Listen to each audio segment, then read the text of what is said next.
এখন একটি পুরনো খাঁটি তার পৃথিবী হয়ে উঠেছিল। কিন্তু গুলাবশার এসব অসুবিধার সাথে কোনো সম্পর্ক ছিল না। তার চাইতো কেবল নতুন নতুন আতর, বিশেষ করে সেই আতর যা গুলাব-এ-সিরাজ নামে বিখ্যাত ছিল। তার সুগন্ধি এমন ছিল যে বাতাসও এক মুহূর্তের জন্য থমকে যেত। আম্মি, আমার আতর শেষ হয়ে গেছে। সে প্রায় মায়ের কাছ থেকে ফিরে আসার পর বলতো।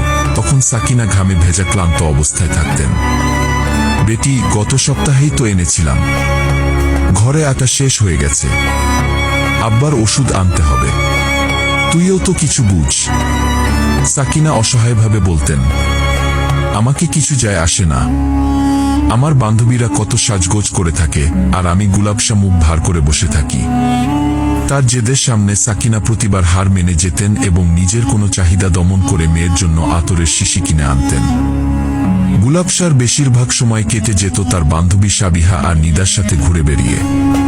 তারা তিনজন শহরের বাজারে ঘুরত, হাসত, খিলখিল করত এবং আসা যাওয়াকারীদের উপর তাদের সৌন্দর্যের জাদু ছড়িয়ে দিত। শহরের বাইরে একটি জনমানবশূন্য পাহাড়ি জায়গা ছিল, যাকে লোকজন জিনওয়ালা পাহাড়